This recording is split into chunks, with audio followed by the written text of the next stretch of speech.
Welcome to G Fun Facts Online. Today we're journeying into a world that operates in the shadows, an unseen empire that mirrors our legitimate global economy but deals in a far darker currency. This is the world of global smuggling, a multi-trillion-dollar enterprise with its own hidden geographies, a clandestine network of arteries pumping everything from drugs and weapons to people and endangered animals across our planet. The sheer scale is difficult to comprehend. The United Nations estimates the total value of illicit trade to be over $2 trillion annually. Think about that. That's larger than the GDP of Canada or Brazil. This isn't just a number. It has devastating real-world consequences. Drug trafficking alone accounts for up to $652 billion. The trade in counterfeit and pirated goods, worth a staggering $2.8 trillion, was estimated to have cost 5.4 million legitimate jobs in 2022.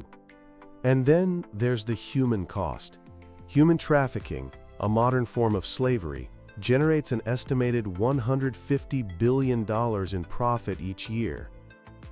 This shadow economy isn't a fringe activity. In some nations torn by conflict, it can make up 20% of their entire economic activity, directly funding insurgent groups and trapping entire regions in a cycle of violence and instability. These operations are not the work of petty criminals. They are run by sophisticated transnational networks that function like multinational corporations. They have hierarchies, specialized divisions, and a ruthless focus on profit. They exploit weak governments, geopolitical tensions, and loopholes in the very systems of global trade, the shipping lanes, the cargo planes, the sprawling ports that we rely on for our everyday goods. Let's try to map this cartography of contraband, tracing the major flows of illicit goods across the globe. Each commodity follows its own unique path, dictated by where it's produced, where it's in demand, and the path of least resistance. Let's start with cocaine, the white gold rush.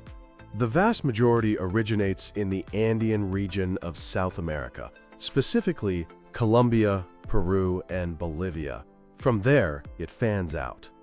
A massive flow is directed to Europe's insatiable market. It often leaves Latin America, sometimes making stops in Central America or West Africa, before arriving at the three main gateways to the continent, the ports of Antwerp, Rotterdam, and Valencia. From these hubs, a secondary network of trucks distributes the drug across Europe, all the way to the Nordic countries. In the Americas, Mexico's powerful Sinaloa and Jalisco cartels dominate the supply chain. They don't just produce drugs in their own clandestine labs. They control vast distribution networks into the United States. They even exert control over maritime ports, charging other criminal groups a fee, a piso, just to use the port for their own illicit shipments. Next, let's look at heroin. For decades, Afghanistan has been the world's largest producer of illicit opiates. From the poppy fields of the Golden Crescent, a region that also includes parts of Iran and Pakistan, heroin begins its journey west. A primary superhighway for this is the traditional Balkan route. This corridor is a two-way street for crime. Heroin and cannabis flow west into Europe, while synthetic drugs, cocaine, and cash flow east. But a more recent and deadly scourge is synthetic opioids, particularly fentanyl. The fentanyl crisis, which has caused a tragic number of overdose deaths in the United States, is fueled by a remarkably adaptable global supply chain. While Mexican cartels are the primary manufacturers of the final product that reaches the U.S., the precursor chemicals needed to make it are sourced largely from China. Initially, finished fentanyl was shipped directly from China, but after China placed stricter controls on the drug, the networks adapted. Now, Chinese chemical companies, some of which openly advertise their ability to evade customs, ship the precursor chemicals to Mexico. There, cartels synthesize them into fentanyl in hidden labs and smuggle the finished, incredibly potent product across the US border. India is also now emerging as another source for both the precursors and finished fentanyl. The same routes that carry drugs are also used for the tools of conflict, weapons. The illicit arms trade is deeply tied to organized crime.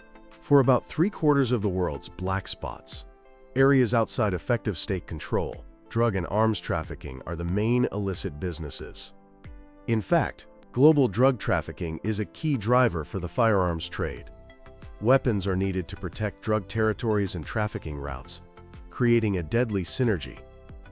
Central America is a prime example of a region where the trafficking of drugs, weapons, and people converge, creating a perfect storm of instability. This brings us to the trade in human misery. Human trafficking is a global enterprise that preys on the most vulnerable. It's estimated that over 1 million people are trafficked each year, with the United States being the single largest destination for victims of the sex trade. The routes flow from impoverished regions to wealthier nations. Criminal networks in Southeast Asia exploit economic desperation, luring people with false promises into forced labor and sexual exploitation, shipping them to Europe and other parts of the world. In the Western Hemisphere, Central America is a major corridor for smuggling people into the US. The same criminal organizations that move drugs for decades have now diversified into this devastatingly lucrative trade. Finally, there's the trade that is causing a silent extinction: wildlife trafficking.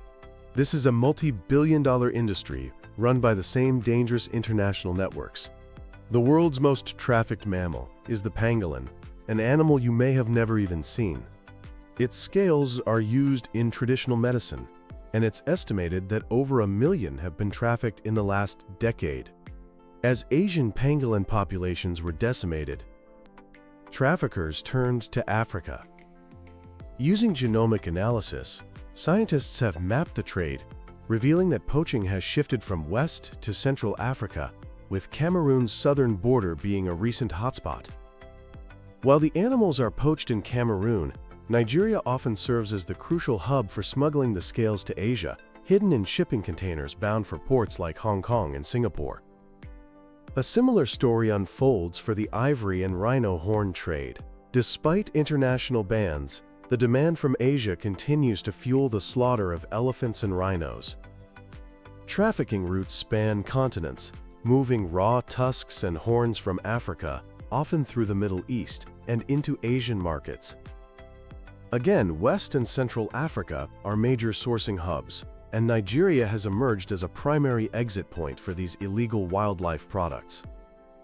It's not uncommon for seizures to reveal ivory and pangolin scales in the same shipment, a clear sign of the same networks at work. So why do these routes exist where they do? It's all about geopolitics. A key concept here is the black spot. These are geographical areas that are effectively lawless, existing outside of state control. There are an estimated 150 such black spots globally, from the tribal lands between Afghanistan and Pakistan to remote jungles in South America. They are safe havens for criminal and terrorist groups. The average black spot is involved in 4 different types of illegal trade, allowing these organizations to be flexible and resilient. The immense profits from this trade have a deeply corrupting influence, especially in countries with weak governance. Shell companies are used to hide ownership and move billions across borders. Political instability and conflict are like fertilizer for illicit economies.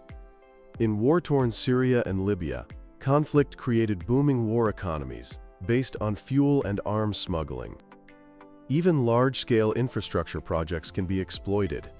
China's Belt and Road Initiative, designed to boost legitimate trade, has an unfortunate side effect. The new roads, ports, and railways also create new, efficient pathways for counterfeit goods and other illicit products. There is a documented correlation between a country receiving Belt and Road investments and an increase in the export of counterfeit goods from that nation. In this constant battle, technology has become a double-edged sword. Smugglers have gone digital. The dark web hosts around 50 crypto markets. Think of them as Amazon for illegal goods, trading in drugs, weapons, and stolen data.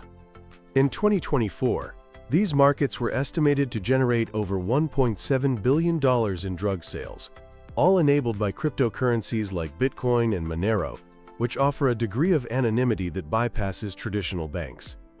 To coordinate their vast operations, these networks rely on encrypted communication apps like Telegram and WhatsApp. Some even develop their own custom encrypted phone networks. But technology is also a powerful tool for law enforcement.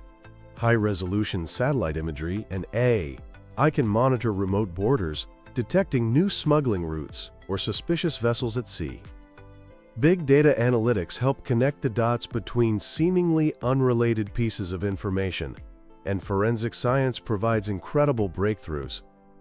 For example, genomic analysis of a confiscated tusk or pangolin scale can trace it back to the specific location where the animal was poached, helping to pinpoint poaching hotspots and the networks responsible. The fight against this unseen empire is a stark reminder of the dark side of globalization. The same forces of interconnectedness that have driven our modern world have also been masterfully exploited by criminal networks. Dismantling them requires more than just arrests. It means tackling the root causes: poverty, conflict, corruption. It demands intense international cooperation, intelligence sharing, and a deep understanding of how the legitimate and illegitimate economies are now dangerously intertwined. This is a never-ending battle of adaptation. As long as there is demand, and as long as there are vulnerabilities, the shadowy arteries of global smuggling will continue to carve new paths across our world. The challenge is to keep shining a light into these dark corners, using every tool at our disposal to reclaim these lawless territories.